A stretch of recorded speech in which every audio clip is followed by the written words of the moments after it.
Assalamualaikum warahmatullahi wabarakatuh. Perkenalkan saya Farnal Al-Muhaimin dengan NIM 240421822. Video ini adalah sebagai bentuk penuntasan tugas akhir UAS mata kuliah kepemimpinan dan pengambilan keputusan.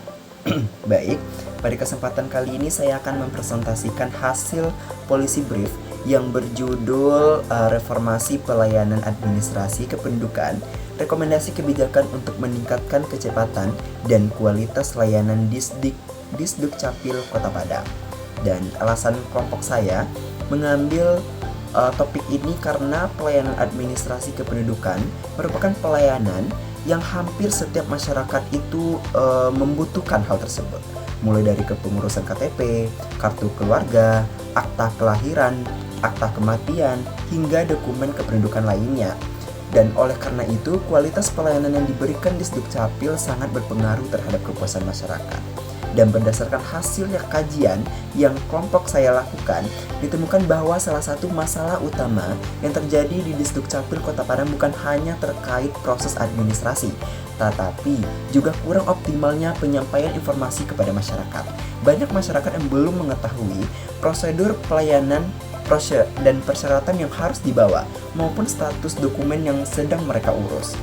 Akibatnya, masyarakat itu sering datang ke kantor Disdukcapil dengan berkas yang belum lengkap sehingga harus pulang dan datang kembali di lain waktu.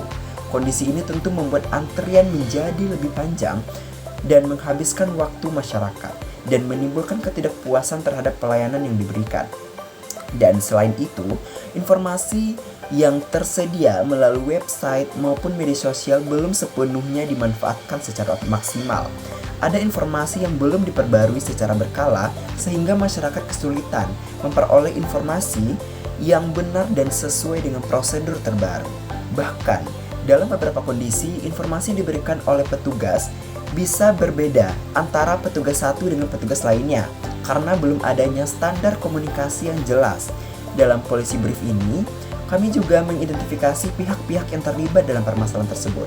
Yang pertama adalah masyarakat sebagai pengguna layanan, kemudian Kepala Disdukcapil sebagai pengambil keputusan utama, pegawai dan petugas pelayanan yang berinteraksi langsung dengan masyarakat, pemerintah Kota Padang sebagai pihak yang mendukung kebijakan dan anggaran, serta Ombudsman juga ada dalam yang masuk dalam ruang lingkup ini, dan Kementerian PAN RB yang berperan dalam mengawasi kualitas pelayanan publik.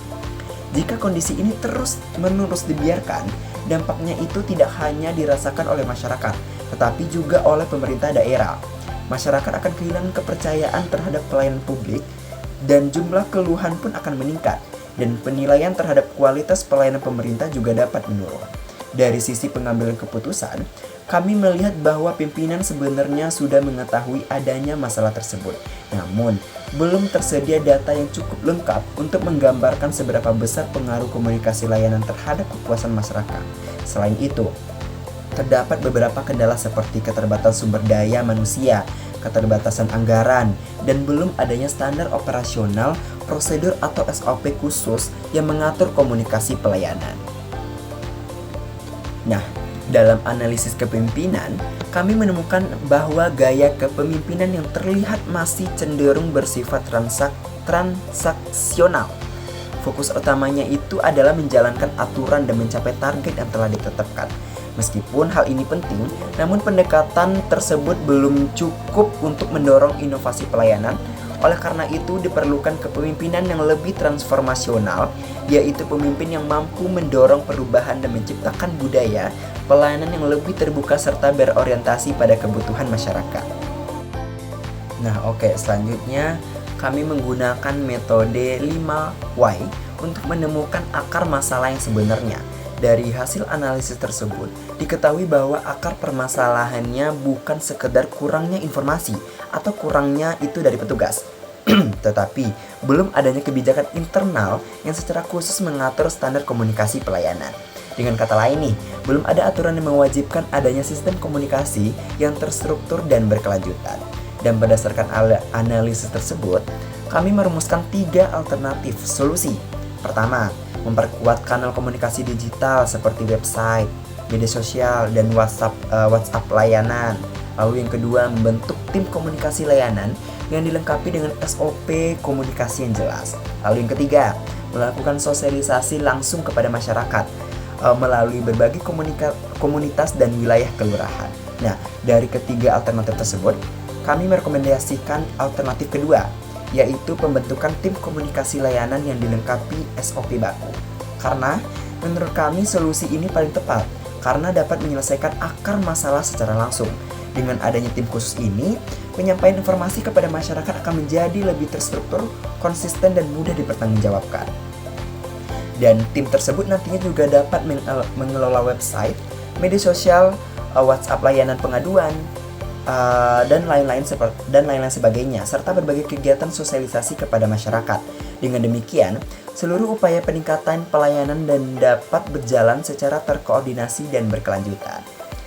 Nah, mungkin sebagai penutup pada video kali ini dapat disimpulkan bahwa peningkatan kualitas pelayanan administrasi kependudukan tidak hanya bergantung pada kecepatan proses administrasi, tetapi juga pada kemampuan instansi dalam memberikan informasi yang jelas, mudah diakses, dan mudah dipahami oleh masyarakat. Melalui pembentukan tim komunikasi layanan dan penerapan SOP yang jelas, diharapkan pelayanan di Sdukcapil Kota Padang dapat menjadi lebih efektif, transparan, dan mampu meningkatkan kepuasan masyarakat. Mungkin hanya itu sekian presentasi yang dapat saya sampaikan. Jika ada salah, saya mohon maaf. Wassalamualaikum warahmatullahi wabarakatuh.